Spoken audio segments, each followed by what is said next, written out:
Hi ಎಲ್ರಿಗೂ ನಮಸ್ಕಾರ. Share market in Kannada ಚಾನಲ್ಗೆ ನಿಮಗೆ ಸ್ವಾಗತ. ಈ ವಾರ ಲಾಂಚ್ ಆಗಿರಬೇಕಾಗಿರುವಂಥ 8 IPOಗಳಲ್ಲಿ ಆಲ್ರೆಡಿ 7 IPOಗಳ ವಿಡಿಯೋನ ನಾನು ಮಾಡಿದ್ದೀನಿ. ಹಾಗೆ ಕೊನೆ IPO ಇನೋವಾ ಕ್ಯಾಪ್ಟ್ಯಾಬ್ನ IPO ಆಗಿರುತ್ತೆ.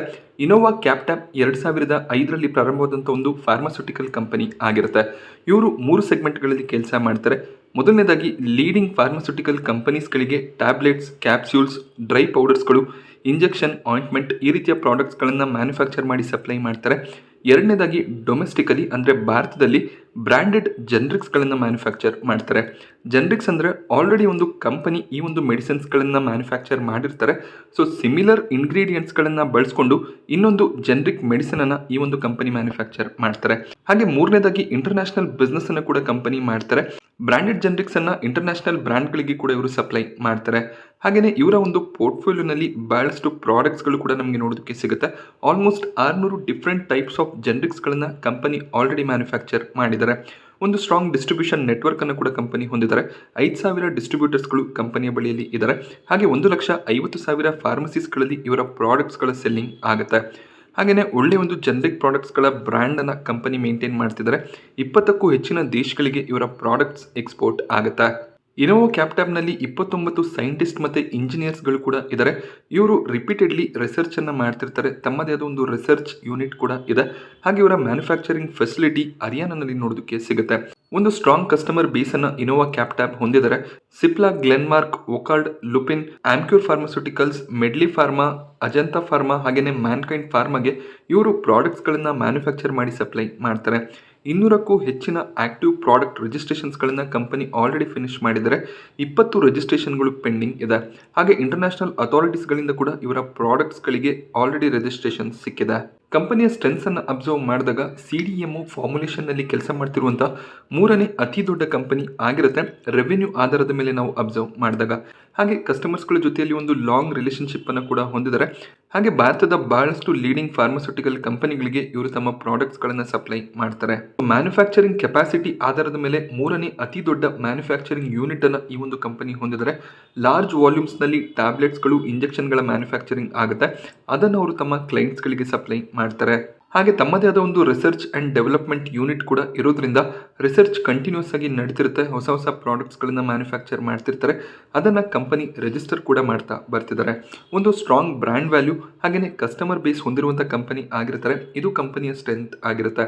ಕೆಲವೊಂದಿಷ್ಟು ವೀಕ್ನೆಸ್ಗಳು ಕೂಡ ಕಂಪನಿಯಲ್ಲಿ ನೋಡೋದಕ್ಕೆ ಸಿಗುತ್ತೆ. ಮೇಜರ್ ಆಗಿ ಕಾಂಪಿಟೇಷನ್. ಈ ಒಂದು ಸೆಗ್ಮೆಂಟ್ನಲ್ಲಿ ಬಹಳಷ್ಟು ಫಾರ್ಮಾ ಕಂಪನಿಗಳು ಕೆಲಸ ಮಾಡ್ತಿದ್ದಾವೆ. CDMOs ಆಗಿ ಕೂಡ ಬಹಳಷ್ಟು ಕಂಪನಿಗಳು ನಮಗೆ ಮಾರ್ಕೆಟ್ನಲ್ಲಿ ಲಿಸ್ಟ್ ಆಗಿರೋದು ಕಾಣಿಸುತ್ತೆ.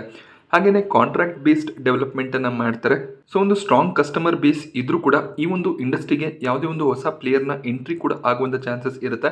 ಹಾಗೆ ಎಕ್ಸಿಸ್ಟಿಂಗ್ ಕಸ್ಟಮರ್ಸ್ಗಳು ಹೆಚ್ಚಿನ ಒಂದು ಕಾಂಟ್ರಾಕ್ಟ್ಸನ್ನು ಕೊಡಲಿಲ್ಲ ಅಂದರೆ ಆಗ ಮಾರ್ಜಿನ್ನ ಮೇಲೆ ಇಂಪ್ಯಾಕ್ಟ್ ಬರುವಂಥ ಚಾನ್ಸಸ್ ಇರುತ್ತೆ. ಹಾಗೆ ರಾ ಮೆಟೀರಿಯಲ್ಸನ್ನು ಚೈನಾ ಮತ್ತು ಹಾಂಗ್ಕಾಂಗ್ನಿಂದ ಇವರು ಇಂಪೋರ್ಟ್ ಮಾಡ್ಕೋತಾರೆ. ಸೊ ಏನಾದರೂ ಎಕನಾಮಿಕಲಿ ಅಥವಾ ಪೊಲಿಟಿಕಲಿ ಚಾಲೆಂಜಸ್ ಬಂದರೆ ಆಗ ರಾ ಮೆಟೀರಿಯಲ್ ಸಪ್ಲೈನಲ್ಲಿ ಸ್ವಲ್ಪ ಪ್ರಾಬ್ಲಮ್ಸ್ ಆಗುವಂಥ ಚಾನ್ಸಸ್ ಇರುತ್ತೆ. ಸೊ ಈ ರೀತಿಯಲ್ಲಿ ಕೆಲವೊಂದಿಷ್ಟು ರಿಸ್ಕ್ಗಳು ಬಿಸ್ನೆಸ್ನಲ್ಲಿ ನೋಡೋದಕ್ಕೆ ಸಿಗುತ್ತೆ. ಸೊ ಈ ರೀತಿಯ ರಿಸ್ಕ್ ಬಹಳಷ್ಟು ಕಂಪನಿಗಳಲ್ಲಿ ಕಾಮನ್ ಆಗಿದೆ. IPO ಡಿಸೆಂಬರ್ 21 ಗುರುವಾರ ಮಾರ್ಕೆಟ್ನಲ್ಲಿ ಲಾಂಚ್ ಆಗ್ತದೆ. ಡಿಸೆಂಬರ್ 26ರವರೆಗೂ ಈ ಒಂದು IPOನಲ್ಲಿ ಸಬ್ಸ್ಕ್ರೈಬ್ ಮಾಡ್ಕೋಬೋದಾಗುತ್ತೆ. ₹10 ಫೇಸ್ ವ್ಯಾಲ್ಯೂ ನೋಡೋದಕ್ಕೆ ಸಿಗುತ್ತೆ. ಪ್ರೈಸ್ ಬ್ಯಾಂಡನ್ನು ಕಂಪನಿ ಲೋವರ್ ಲೆವೆಲ್ನಲ್ಲಿ 426 ಹಾಗೆ ಕಟ್ ಆಫ್ ಪ್ರೈಸ್ 448 ಸೆಟ್ ಮಾಡಿದ್ದಾರೆ. ರಿಟೇಲ್ ಕ್ಯಾಟಗರಿಯಲ್ಲಿ 448ರ ಪ್ರೈಸ್ನಲ್ಲಿ ಅಪ್ಲಿಕೇಶನ್ ಹಾಕಬೇಕಾಗುತ್ತೆ. ಹಾಗೆ ಲಾಟ್ ಸೈಜ್ 33 ಶೇರ್ಗಳದ್ದು ಆಗಿರುತ್ತೆ. ಸೊ ಮಿನಿಮಮ್ 33 ಶೇರ್ಗಳಿಗೆ ನಾವು ಅಪ್ಲಿಕೇಶನ್ ಅನ್ನು ಹಾಕಬೇಕು. ಒಂದು ಲಾಟ್ಗೆ ಅಪ್ಲೈ ಮಾಡೋದಕ್ಕೆ ₹14,784 ಬೇಕಾಗುತ್ತೆ. ಮ್ಯಾಕ್ಸಿಮಮ್ ಒಬ್ಬ ರಿಟೇಲ್ ಇನ್ವೆಸ್ಟರ್ 13 ಲಾಟ್ಗಳಿಗೆ ಅಪ್ಲಿಕೇಶನ್ ಅನ್ನು ಹಾಕ್ಬೋದು. 13 ಲಾಟ್ಗೆ ಅಪ್ಲೈ ಮಾಡೋದಕ್ಕೆ ₹1,92,192 ಬೇಕಾಗುತ್ತೆ. ಹಾಗೆ ಯಾವುದೇ ಒಂದು IPO ರಿಟೇಲ್ ಕ್ಯಾಟಗರಿಯಲ್ಲಿ ತುಂಬಾ ಓವರ್ ಸಬ್ಸ್ಕ್ರೈಬ್ ಆಗಿದ್ರೆ ಆ ರೀತಿಯ IPOಗಳಲ್ಲಿ ಒಂದು ಪ್ಯಾನ್ನಿಂದ ಒಂದೇ ಒಂದು ಅಪ್ಲಿಕೇಶನ್ ಹಾಕೋದು ಒಳ್ಳೆಯದು. ಯಾಕೆಂದರೆ ನೀವು 13 ಲಾಟ್ಗಳಿಗೆ ಅಪ್ಲೈ ಮಾಡಿದ್ರು ಕೂಡ ಸೊ ನಿಮಗೆ IPO ಅಲಾಟ್ಮೆಂಟ್ ಆದರೆ ಅಲಾಟ್ ಆಗೋದು ಒಂದೇ ಒಂದು ಲಾಟ್ ಆಗಿರುತ್ತೆ. ಸೆಬಿಯ ರೂಲ್ ಕೂಡ ಅದೇ ರೀತಿಯಲ್ಲಿ ಇದೆ.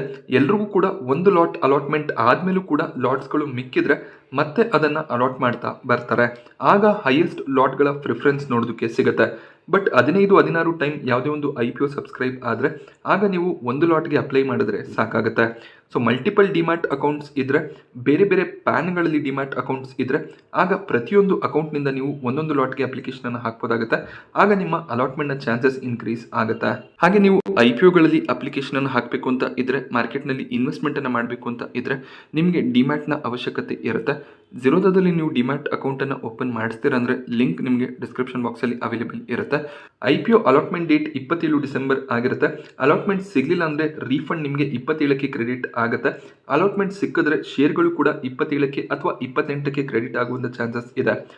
ಕಂಪನಿಯ ಫಿನಾನ್ಷಿಯಲ್ಸನ್ನು ಅಬ್ಸರ್ವ್ ಮಾಡಿದಾಗ ಒಂದು ಸ್ಟ್ರಾಂಗ್ ಫಿನಾನ್ಷಿಯಲ್ ಬ್ಯಾಕ್ಗ್ರೌಂಡ್ ಹೊಂದಿರುವಂಥ ಕಂಪನಿ ಆಗಿರುತ್ತೆ. ಅಸೆಟ್ ಮತ್ತು ರೆವೆನ್ಯೂನಲ್ಲಿ ಒಳ್ಳೆಯ ಒಂದು ಗ್ರೋತ್ ಇಯರ್ ಆನ್ ಇಯರ್ ನೋಡೋದಕ್ಕೆ ಸಿಕ್ಕಿದೆ. ಹಾಗೆಯೇ ಪ್ರಾಫಿಟ್ಸ್ ಕೂಡ ಇಯರ್ ಆನ್ ಇಯರ್ ಗ್ರೋ ಆಗಿದೆ. 2024ರ ಫಿನಾನ್ಷಿಯಲ್ ಇಯರ್ನ ಮೊದಲನೇ ಕ್ವಾರ್ಟರ್ನಲ್ಲಿ ಕೂಡ 18 ಕೋಟಿ ಪ್ರಾಫಿಟ್ಸನ್ನು ಆಲ್ರೆಡಿ ಕಂಪನಿ ಡಿಕ್ಲೇರ್ ಮಾಡಿದ್ದಾರೆ. ಹಾಗೆಯೇ ಇವರ ನೆಟ್ವರ್ತ್ ಕೂಡ ಇಯರ್ ಆನ್ ಇಯರ್ ಇನ್ಕ್ರೀಸ್ ಆಗ್ತಿದೆ. ಟೋಟಲ್ IPO ಇಶ್ಯೂ ಸೈಜ್ 570 ಕೋಟಿ, fresh issue offer for sale 2 ಕೂಡ ಇದೆ. ಫ್ರೆಶ್ ಇಶ್ಯೂ 320 ಕೋಟಿ ಆಗಿದ್ರೆ ಆಫರ್ ಫಾರ್ ಸೇಲ್ 250 ಕೋಟಿ ಆಗಿರುತ್ತೆ. ಫ್ರೆಶ್ ಇಶ್ಯೂನಿಂದ ಬರುವಂಥ 320 ಕೋಟಿ ಅಮೌಂಟ್ ಏನಿದೆ, ಇದನ್ನು ಅವರು ತಮ್ಮ ಡೆಟ್ಟನ್ನು ಕ್ಲಿಯರ್ ಮಾಡ್ಕೊಳ್ಳೋದಕ್ಕೆ ಅಥವಾ ಇನ್ನಷ್ಟು ಎಕ್ಸ್ಪ್ಯಾನ್ಷನನ್ನು ಮಾಡ್ಕೊಳ್ಳೋದಕ್ಕೆ ಬಳಸ್ಕೋಬೋದಾಗುತ್ತೆ. ಆಫರ್ ಫಾರ್ ಸೇಲ್ನಲ್ಲಿ ಬರುವಂಥ 250 ಕೋಟಿ ಏನಿದೆ, ಅದು ಎಕ್ಸಿಸ್ಟಿಂಗ್ ಇನ್ವೆಸ್ಟರ್ಸ್ಗಳಿಗೆ ಅಥವಾ ಪ್ರಮೋಟರ್ಸ್ಗಳಿಗೆ ಯಾರು ಶೇರ್ಸ್ಗಳನ್ನು ಸೆಲ್ ಮಾಡ್ತಿದ್ದಾರೆ ಈ ಒಂದು IPOನಲ್ಲಿ ಅವರಿಗೆ ಹೋಗುತ್ತೆ. ಹಾಗೆಯೇ ರಿಟೇಲ್ ಕ್ಯಾಟಗರಿಯಲ್ಲಿ 35% ಆಫರ್ ಇರುತ್ತೆ. QIB ಕ್ಯಾಟಗರಿಯಲ್ಲಿ 50% ಆಫರನ್ನು ಮಾಡ್ತಿದ್ದಾರೆ. ಇದೊಂದು ಮಿಡ್ ಸೈಜ್ಡ್ IPO ಆಗಿರೋದ್ರಿಂದ ಅಲಾಟ್ಮೆಂಟ್ನ ಚಾನ್ಸಸ್ ಕೂಡ ರಿಟೇಲ್ ಕ್ಯಾಟಗರಿಯಲ್ಲಿ ಸ್ವಲ್ಪ ಇನ್ಕ್ರೀಸ್ ಆಗುತ್ತೆ. ಇನೋವಾ ಕ್ಯಾಪ್ಟ್ಯಾಬ್ನ ವ್ಯಾಲ್ಯೂಯೇಷನನ್ನು ಅಬ್ಸರ್ವ್ ಮಾಡಿದಾಗ 448ರ ಅಪರ್ ಪ್ರೈಸ್ ಬ್ಯಾಂಡ್ ಏನು ಕಂಪನಿ ಸೆಟ್ ಮಾಡಿದ್ದಾರೆ. ಸೊ ಈ ಒಂದು ಪ್ರೈಸ್ ಬ್ಯಾಂಡ್ನಲ್ಲಿ ಮಾರ್ಕೆಟ್ ಕ್ಯಾಪ್ 2500 ಕೋಟಿ ಅರೌಂಡಲ್ಲಿ ನೋಡೋದಕ್ಕೆ ಸಿಗುತ್ತೆ. ಇದು ಕೂಡ ಒಂದು ಸ್ಮಾಲ್ ಕ್ಯಾಪ್ನ ಕಂಪನಿ ಆಗಿರುತ್ತೆ. ಅರ್ನಿಂಗ್ ಪರ್ ಶೇರ್ 14ರ ಅರೌಂಡಲ್ಲಿ ನೋಡೋದಕ್ಕೆ ಸಿಗ್ತದೆ. 32ರ PEಯಲ್ಲಿ ಮಾರ್ಕೆಟ್ನಲ್ಲಿ ಲಿಸ್ಟ್ ಆಗಬೇಕು ಅಂತ ಇದ್ದಾರೆ. ಇಂಡಸ್ಟ್ರಿ PE ಕೂಡ ನಮಗೆ 32 ನೋಡೋದಕ್ಕೆ ಸಿಗುತ್ತೆ.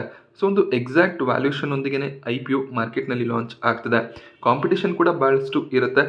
So Torrent pharma, Laurus labs, Ajanta pharma, Natco pharma, JB chemicals ಹಾಗೆಯೇ ಎರಿಸ್ ಲೈಫ್ ಸೈನ್ಸಸ್ ಇವರ ಕಾಂಪಿಟೇಟರ್ಸ್ ಆಗಿರ್ತಾರೆ. ಇನ್ನಷ್ಟು ಕಾಂಪಿಟೇಟರ್ಸ್ ಕೂಡ ಮಾರ್ಕೆಟ್ನಲ್ಲಿ ಲಿಸ್ಟ್ ಆಗಿದ್ದಾರೆ. ಇನೋವಾ ಕ್ಯಾಪ್ಟ್ಯಾಬ್ನ IPO register KFin technologies limited ಆಗಿದ್ದು, ಇವರ ವೆಬ್ಸೈಟ್ನಲ್ಲಿ ಅಲಾಟ್ಮೆಂಟ್ ಸ್ಟೇಟಸನ್ನು ಚೆಕ್ ಮಾಡ್ಕೋಬೇಕಾಗುತ್ತೆ. ಹಾಗೆ ಕೊನೆಯದಾಗಿ ಎಷ್ಟು ಗ್ರೇ ಮಾರ್ಕೆಟ್ ಪ್ರೀಮಿಯಂ ನಡೀತಿದೆ, ಈ ಒಂದು IPOನಲ್ಲಿ ನಾವು ಅಪ್ಲಿಕೇಶನನ್ನು ಹಾಕ್ಬೋದಾ, ಲಾಂಗ್ ಟರ್ಮ್ ಇನ್ವೆಸ್ಟ್ಮೆಂಟನ್ನು ಮಾಡ್ಬೋದಾ ಅಂತ ಅಬ್ಸರ್ವ್ ಮಾಡಿದಾಗ ಇವತ್ತಿನ ದಿನ 211 ರೂಪಾಯಿಯ ಪ್ರೀಮಿಯಂ ನೋಡೋದಕ್ಕೆ ಸಿಗ್ತದೆ. 47%ನಷ್ಟು ಲಿಸ್ಟಿಂಗ್ ಗೇನ್ನ ಎಕ್ಸ್ಪೆಕ್ಟೇಷನ್ಸ್ ಈ ಒಂದು IPOನಿಂದ ಇರುತ್ತೆ. ಖಂಡಿತವಾಗ್ಲೂ ಲಿಸ್ಟಿಂಗ್ ಗೇನ್ಗಳಿಗೋಸ್ಕರ ಅಪ್ಲಿಕೇಶನನ್ನು ಹಾಕ್ಬೋದಾಗುತ್ತೆ. ಹಾಗೆ ಫಾರ್ಮಾ ಸ್ಪೇಸ್ನಲ್ಲಿ ಭಾಳಷ್ಟು ಕಂಪನಿಗಳು ಆಲ್ರೆಡಿ ಮಾರ್ಕೆಟ್ನಲ್ಲಿ ಲಿಸ್ಟ್ ಆಗಿದ್ದಾವೆ. ಸೊ ಯಾವುದೇ ಒಂದು ಫಾರ್ಮಾ ಕಂಪನಿ ನಿಮ್ಮ ಪೋರ್ಟ್ಫೋಲಿಯೋನಲ್ಲಿ ಇಲ್ಲ ಅಂದರೆ ಈ ಒಂದು ಕಂಪನಿಯನ್ನು ನೀವು ಲಾಂಗ್ ಟರ್ಮ್ಗೂ ಕೂಡ ಕಂಟಿನ್ಯೂ ಮಾಡ್ಬೋದಾಗುತ್ತೆ. ಫಿನಾನ್ಷಿಯಲ್ಸ್ ಸ್ಟ್ರಾಂಗ್ ಆಗಿದೆ, ಒಳ್ಳೆಯ ಒಂದು ಕ್ಲೈಂಟ್ ಬೇಸನ್ನು ಕೂಡ ಹೊಂದಿದ್ದಾರೆ. ಜೆನೆರಿಕ್ ಮೆಡಿಸಿನ್ ಕೆಟಗರಿಯಲ್ಲಿ ಬರುವಂಥ ಕಂಪನಿ ಆಗಿರೋದ್ರಿಂದ ಲಾಂಗ್ ಟರ್ಮ್ಗೂ ಕೂಡ ವ್ಯಾಲ್ಯೂ ಕ್ರಿಯೇಟ್ ಮಾಡಿ ಕೊಡುವಂಥ ಚಾನ್ಸಸ್ ಇರುತ್ತೆ. ನಾನಿವತ್ತು ನಿಮಗೆ ಈ ಒಂದು IPO ಬಗ್ಗೆ ಕೊಟ್ಟಂಥ ಇನ್ಫಾರ್ಮೇಷನ್ ಇಷ್ಟ ಆದರೆ ವಿಡಿಯೋನ ಲೈಕ್ ಮಾಡಿ. ಹಾಗೆ ಇದೇ ರೀತಿಯ ಮಾರ್ಕೆಟ್ ಅಪ್ಡೇಟ್ಸ್ ಮತ್ತು IPO ರಿವ್ಯೂಸ್ಗೋಸ್ಕರ ಚಾನಲ್ನ ಸಬ್ಸ್ಕ್ರೈಬ್ ಮಾಡ್ಕೊಳ್ಳಿ. Thank you friends.